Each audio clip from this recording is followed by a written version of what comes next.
Good evening, everyone, and thank you so much for taking the time to learn more about how our school approaches religious expression and constitutional rights.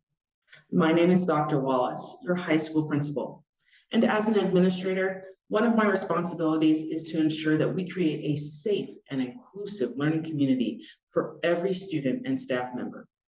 And so tonight, I want to talk with you a little bit about how the Supreme Court case, Carson versus Macon, guides our current policies and procedures, and how we apply it in our school community. In Carson versus Macon, the Supreme Court ruled that once a state provides a public benefit, say tuition assistance, it cannot deny participants on the basis of their religion. The court upheld the position that the Constitution protects individuals from religious discrimination under something that's known as the Free Exercise Clause. This case truly reinforces the importance of public schools remaining neutral towards religion. So I bet you're wondering, how does that apply to our school? I want to emphasize to you that we are committed to promoting democratic values such as fairness, equality, and respect for individual freedoms. This means that all students, regardless of their religious or non-religious beliefs, are treated equally in access to programs and activities. We recognize that each student has the right to express their beliefs as long as it does not disrupt the learning environment of others. We also recognize that civic responsibility is important, and so students and staff are expected to respect the beliefs of others by contributing to positive and inclusive school cultures that create a respectful learning environment. One of the best ways to achieve this ideal is by modeling ethical behavior. As educators, we strive to model things like fairness, integrity, and professionalism in all that we do. To aid in this process, we provide yearly training to all of our staff on the First Amendment and the importance of maintaining neutrality within their classrooms.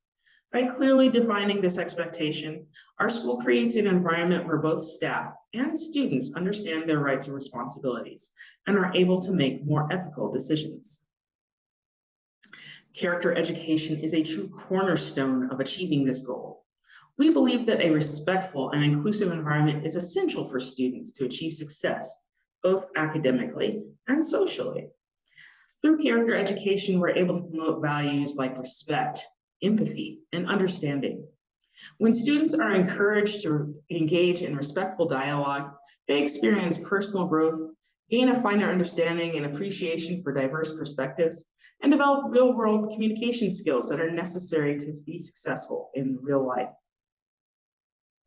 To put these principles into action, we review our policies annually and provide in-depth training to our staff. We also ensure that all stakeholder viewpoints are taken into consideration. We take pride in addressing your concerns fairly and promptly. Our commitment to equity means that all of the decisions that affect your students are guided by legal precedent. As a result, we can create a school environment where students feel safe and respected.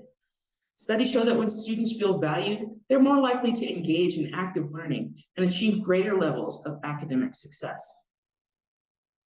So in conclusion, Carson v. Macon reminds us that fairness and respect for individual rights are essential in public education to create safe and inclusive school communities.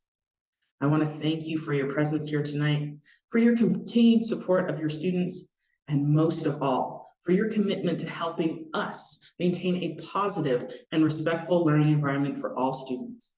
Thank you.